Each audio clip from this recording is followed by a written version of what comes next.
Hello friend, welcome to ST tutorial YouTube channel. Friends, हम लोग political science के practice set को solve कर रहे हैं, जो इसका 17वां पार्ट है। इसके पहले का वीडियो भी आप लोग देख सकते हैं प्लेलिस्ट में जा करके, जो आपके आगामी एग्जाम टीजीटी पीजीटी के लिए काफ़ी हेल्पफुल होगा। तो फ्रेंड्स, अगर वीडियो अच्छा लगेगा तो चैनल को सब्सक्राइब, लाइक और शेयर अपने दोस्तों में जरूर कीजिएगा। बेल आइकन पर क्लिक कर लीजिएगा ताकि आने वाले वीडियो का नोटिफिकेशन आप सभी को मिल सके। तो चलिए वीडियो को शुरू करते हैं और आज का पहला प्रश्न देखते हैं। पहला प्रश्न है, भारतीय लोक प्रशासन संस्थान कहाँ पर स्थित है? लोक प्रशासन संस्थान कहाँ पर स्थित है? तो सही उत्तर हो जाएगा आपका नई दिल्ली। ठीक है, नई दिल्ली में भारतीय लोक प्रशासन संस्थान की स्थापना किया गया था। कब किया गया था? तो ये 1954 में किया गया था। ठीक है, 1954 में किया गया था। दूसरा नंबर प्रश्न है, लोक प्रशासन में नागरिक समाज की भूमिका किस रूप में परिलक्षित होती है? लोक प्रशासन में नागरिक समाज की भूमिका किस रूप में परिलक्षित होती है? तो सही उत्तर हो जाएगा आपका ऑप्शन नंबर ए, गैर सरकारी संगठन के रूप में। तीसरा नंबर प्रश्न है, प्रशासन पर न्यायिक नियंत्रण का मुख्य उद्देश्य निम्न में से कौन सा है? तो प्रशासन पर न्यायिक नियंत्रण का मुख्य उद्देश्य जो है वो उद्देश्य है नागरिक अधिकार और स्वतंत्रताओं की रक्षा करना। तो ए ऑप्शन आपका इसमें सही हो जाएगा। चौथा नंबर क्वेश्चन है, हेनरी फेयोल के अनुसार प्रशासन की प्रधान श्रेणियां कौन कौन सी हैं? तो प्रधान श्रेणियां जो हेनरी फेयोल ने बताया था वो नियोजन, संगठन, आदेश, समन्वय और नियंत्रण, 5 ठीक है प्रधान श्रेणी उन्होंने बताया था। ठीक है, तो यही 5 प्रधान श्रेणी है। नियोजन पहले पे आता है, दूसरे पे संगठन आता है, तीसरे पे आदेश आता है, चौथे पे समन्वय आता है, 5वें पे नियंत्रण आता है। ठीक है, तो सी नंबर आपका सही हो जाएगा। ठीक है, 1 2 3 4 सभी सही हैं और कभी कभी इसको क्रम में लगाने के लिए पूछ देता है। ठीक है, तो क्रम याद रखिएगा, सबसे ज़रूरी है यहाँ पे पहले नियोजन, फिर संगठन, फिर आदेश, फिर समन्वय, फिर जो है नियंत्रण।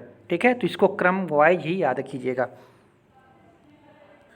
5वां नंबर प्रश्न है, कौन अंतर्राष्ट्रीय राजनीति में आदर्शवादी उपागम का समर्थक है? अंतर्राष्ट्रीय राजनीति में आदर्शवादी उपागम का समर्थक जो था वो वुडरो विल्सन था। ठीक है, तो डी ऑप्शन इसमें सही हो जाएगा। यहाँ पे आप लोग देख सकते हैं फ्रांसीसी क्रांति जो हुई थी 1789 में, और वह अमेरिकी क्रांति जो हुई थी 1776 को अंतर्राष्ट्रीय संबंधों में आदर्शवादी उपागम की प्रेरणा माना गया है। ठीक है, तो इसको याद रखिएगा, फ्रांसीसी क्रांति और अमेरिकी क्रांति को अंतर्राष्ट्रीय संबंधों में आदर्शवादी उपागम की प्रेरणा माना गया है। इसके प्रमुख समर्थक रहे हैं Condorcet, Woodrow Wilson, Butterfield, Bernard Russell आदि थे। ठीक है, तो जो वुडरो विल्सन दिया ही है हम लोगों का। ठीक है, तो यही ऑप्शन आपका इसमें सही हो जाएगा। इनके द्वारा एक आदर्श विश्व की रचना की गई है जो अहिंसा व नैतिक आधारों पर आधारित होगा, वह युद्धों को त्याग देगा। ठीक है, तो इसमें महत्वपूर्ण पॉइंट है, सभी पॉइंट को आप लोग देख लीजिएगा।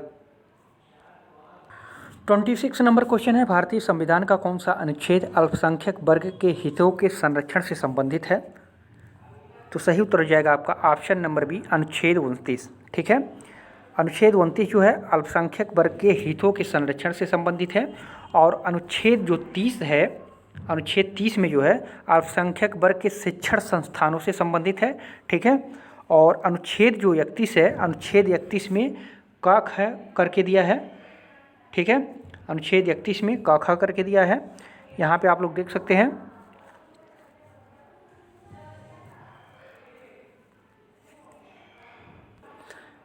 अनुच्छेद 31 में जो है 2 खंड है, 31 का 31 ख जोड़े गए हैं। वाक की अभिव्यक्ति की स्वतंत्रता पर प्रतिबंध लगाने के 3 आधार जोड़े गए थे।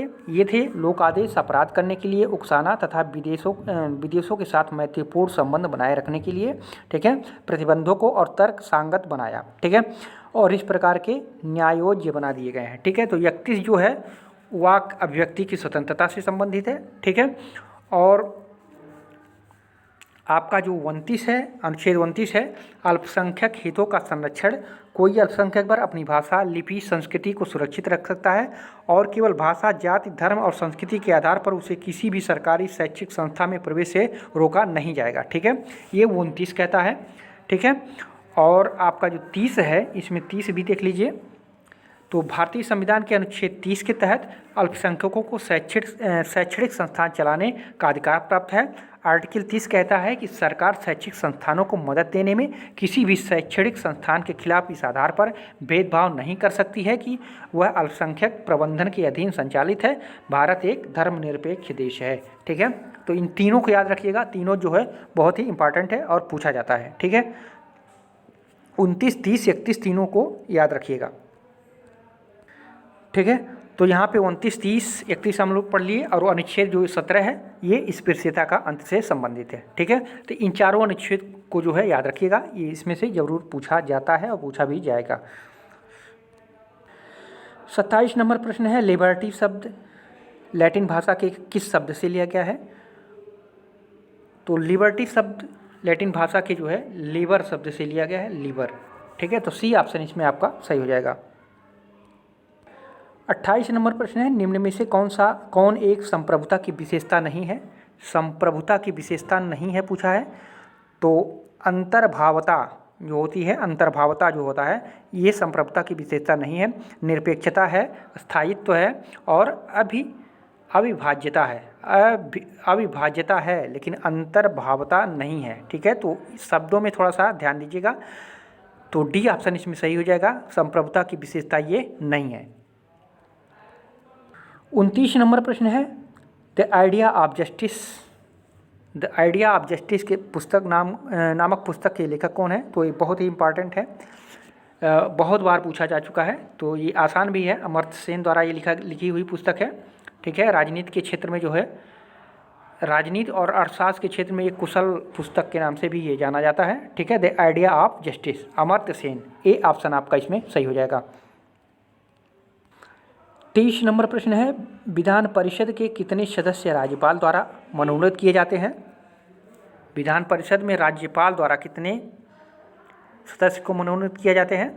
तो इसमें डी ऑप्शन सही हो जाएगा, 1/6।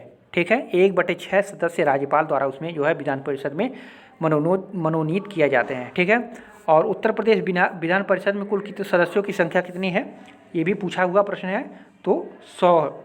ठीक है, 100 सदस्य हैं उसमें उत्तर प्रदेश विधान परिषद में। ठीक है, और राज्यपाल द्वारा 1/6 सदस्य को मनोनीत किया जाता है कला, साहित्य आदि के क्षेत्रों से। जिस तरह से राष्ट्रपति राज्यसभा में करता है उसी तरह से राज्यपाल जो है विधान परिषद में 1/6 सदस्यों को मनोनीत करता है। 31 नंबर प्रश्न है, भारतीय संविधान के अनुच्छेद 14 में प्रयुक्त वाक्यांश कानून के समक्ष समानता किस संविधान से लिया गया है? कानून के समक्ष समानता 14वां कहता है ना, अनुच्छेद 14 से 18 समानता तक है। ठीक है, 14 से 18 समानता का अधिकार है, तो जो 14वां कहता है विधि के समक्ष समानता, तो वो पूछ रहा है विधि के समक्ष जो समानता है वो किस देश के संविधान से लिया गया है? तो वो लिया गया है आपका ब्रिटेन से। ठीक है, तो डी ऑप्शन आपका इसमें सही हो जाएगा। 32वां नंबर प्रश्न है, भारतीय संविधान में समानता का अधिकार 5 अनुच्छेदों द्वारा प्रदत्त किया गया है, वे हैं? तो समानता का अधिकार आप लोग जान ही रहे हैं, 14 से 18 है। ठीक है, 14 से 18 समानता का अधिकार है। 14 में क्या कहा गया है? विधि के समक्ष समानता। 15 में क्या कहा गया है? धर्म, जाति, लिंग, जन्मस्थान आदि के आधार पर विभेद पर रोक। ठीक है, 16 कहता है आपका लोक नियोजन में अवसर की समानता, अर्थात सरकारी नौकरी में सभी को समान अवसर देना। और 17 कहता है कि स्पृश्यता का अंत। ठीक है, और 18 कहता है आपका उपाधियों का अंत। ठीक है, तो ये समानता के अधिकार में 5 अनुच्छेद दिए गए हैं और ये 14वां है। ये जो 14वां है विधि के समक्ष समानता, इस 14वें को जो है ब्रिटेन के संविधान से लिया गया है। ठीक है, तो इन 5 को याद कीजिएगा। और 17 तो वेरी इंपॉर्टेंट है, अस्पृश्यता का अंत किस संविधान के किस अनुच्छेद में है? तो ये 17वें में है। ठीक है, तो इन पॉइंट को भी याद रखिएगा। 33 नंबर क्वेश्चन है, भारत में संसद के एक सदन की गढ़पूर्ति क्या होती है? तो सही उत्तर हो जाएगा आपका ऑप्शन नंबर डी। ठीक है, डी सही हो जाएगा। सदन की कुल सदस्य संख्या का 1/10 भाग जो होता है वो सदन की गढ़पूर्ति के रूप में लिया जाता है। ठीक है, तो डी ऑप्शन इसमें आपका सही हो जाएगा। 34 नंबर प्रश्न है, किसने कहा कि संप्रभु राज्य के दिन अब लद चुके हैं? संप्रभु राज्य के दिन अब लद चुके हैं, तो ये किसने कहा था? तो एडी लिंडसे ने कहा था। ठीक है, एडी लिंडसे ने कहा था, तो बी ऑप्शन इसमें आपका सही हो जाएगा। 35 नंबर क्वेश्चन है, अधिकार सामाजिक जीवन की वे स्थितियां हैं जिसके अभाव में सामान्यतः कोई भी व्यक्ति अपना सर्वोच्च विकास नहीं कर सकता है। तो ये किसके द्वारा कहा गया है? तो ये लास्की के द्वारा कहा गया है। ठीक है, तो बी ऑप्शन इसमें आपका सही हो जाएगा। लास्की ने कहा था अधिकार सामाजिक जीवन की वे परिस्थितियां हैं जिनके अभाव में सामान्यतः कोई भी व्यक्ति अपना सर्वोच्च विकास नहीं कर सकता है। तो बी ऑप्शन इसमें आपका सही होगा। तो फ्रेंड्स, ये रहे महत्वपूर्ण 15 प्रश्न। अगर वीडियो अच्छा लगा हो तो कमेंट में ज़रूर बताइएगा। पूरा वीडियो देखने के लिए आप सभी को धन्यवाद।